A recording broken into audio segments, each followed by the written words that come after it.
மயிலாடுதுறை நகரில் செம்மங்குளம் என்ற பகுதியில் கடந்த 2ஆம் தேதி தென்பட்ட சிறுத்தையானது மயிலாடுதுறையிலிருந்து 22 கிலோமீட்டர் கடந்து சென்றதாக கூறப்படுகிறது. விவரங்களோடு இணைகிறார் நமது செய்தியாளர் சேதுராமன். வணக்கம் சேதுராமன். சிறுத்தையை பிடிக்க என்னென்ன நடவடிக்கைகள் மேற்கொள்ளப்பட்டு வருகிறது, விவரங்கள் என்ன?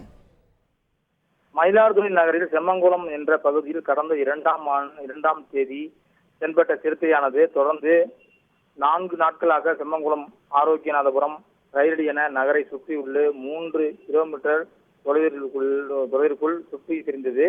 இந்த நிலையில் மயிலாடுதுறை மாவட்டம் குத்தாலம் தாலுகாவில் உள்ள காஞ்சிவாய் என்ற கிராமத்தில் அக்ரகார தெருவில் சிறுத்தை நடமாட்டம் நேற்று இரவு 12 மணிக்கு தென்பட்டதாக அப்பகுதியை சேர்ந்த மாசிலாமணி என்பவர் போலீசாருக்கு தகவல் தெரிவித்திருக்கிறார்.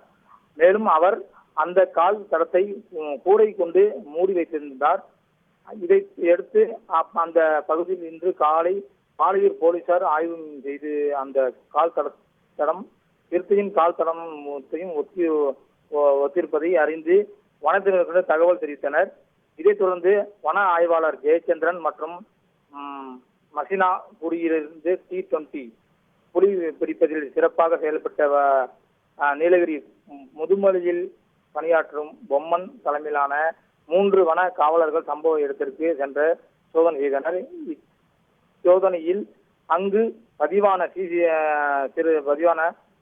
சிறுத்தையின் கால் தடம் என்பது உறுதியானது. இதைத் தொடர்ந்து சிசிடிவி பதிவுகளை வனத்துறையினர் ஆய்வு செய்து வருகின்றனர். காஞ்சிவாய்கால் பகுதி என்பது ஏற்கனவே மயிலாடுதுறை செம்மங்குளம் பகுதியிலிருந்து தென்பட்ட இடத்திலிருந்து 22 கிலோமீட்டர் தொலைவில் அமைந்துள்ளது என்பது குறிப்பிடத்தக்கது. ஒரே நாளில் 22 கிலோமீட்டர் சிறுத்தை பயணித்தது என்பது பொதுமக்களிடையே அச்சத்தை ஏற்படுத்தியுள்ளது. உங்கள் முழு விவரங்களுக்கு நன்றி சேதுராமன். செய்திகளை உடனுக்குடன் தெரிந்து கொள்ள உடனே சப்ஸ்கிரைப் பண்ணுங்க.